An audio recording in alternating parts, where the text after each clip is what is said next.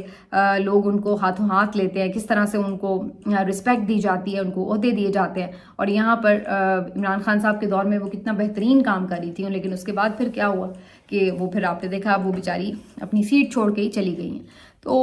بہت سے اس میں نام آ سکتے ہیں سامنے, کس کس کا نام لیں, لیکن افسوس ہوتا ہے کہ جو آپ کے قابل لوگ ہیں ان کو آپ نے کس طریقے سے ضائع کیا ہے. اس سے مجھے یہ بھی یاد آ رہا تھا, ایک اے آئی ویڈیو میری نظر سے گزری, چونکہ آئی ٹی کی قابلیت کی بات ہو رہی ہے. یہ شاید کوئی پی ایم ایل این کے سوشل میڈیا ونگ نے بنائی ہو, یا مجھے نہیں پتا کس نے بنائی ہے. بہرحال ظاہر ان کی طرف سے ہی کہیں سے کچھ بنی ہے جو پی ٹی آئی مخالف لوگ ہیں, کیونکہ اس میں بیسکلی جو انہوں نے پی ٹی آئی کو ایک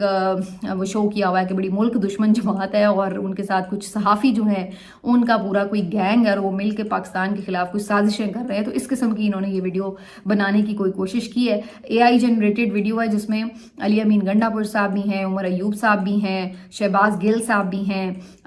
ڈاکٹر محیط پیرزادہ ہیں, پھر ریان گرم جو صحافی ہیں یہ بھی ہیں, جبران الیاس بھی ہیں. تو یہ کافی سارے فیمس لوگ ہیں, لیکن آپ کو بڑی مشکل سے ہی پہچاننے پڑیں گے اس ویڈیو میں, کیونکہ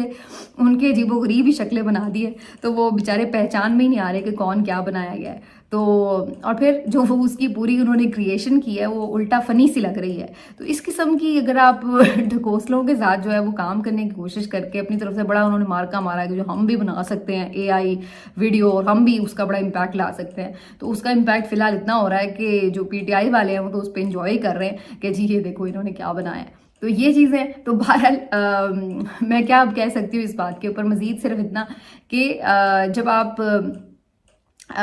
اس طرح سے کوشش کرتے ہیں زبردستی کا نیریٹو بنانے کی, تو پھر یہی ہوتا ہے جو عوام کا مخالف نیریٹو ہے آپ کا, جو آپ زبردستی بنانے کی کوشش کرتے ہیں, تو وہ پھر کوئی بائی نہیں کرتا. چاہے آپ اے آئی جنریٹڈ ویڈیو سے بنائیں, چاہے آپ ٹک ٹاکر لا کے وزیر اعلیٰ ان سے بنوا لیں, چاہے آپ جو ہے وہ ہر روز ایکٹنگ کروا لیں, چاہے آپ جو ہے وہ کوئی بھی جھوٹے قسم کے جا کے بازاروں میں آرٹیفیشل سے وہ سارٹ لے لیں لوگوں کے, لیکن حقیقت جو ہے وہ چھپ نہیں سکتی. وہ بڑا مشہور بچپن میں شعر لکھا کرتے تھے نا, خوشبو آ نہیں سکتی کاغذ کے پھولوں سے, تو ان کاغذ کے پھولوں سے خوشبو نہیں آ سکتی. ملتے ہیں آپ سے اگلے ویلاگ میں.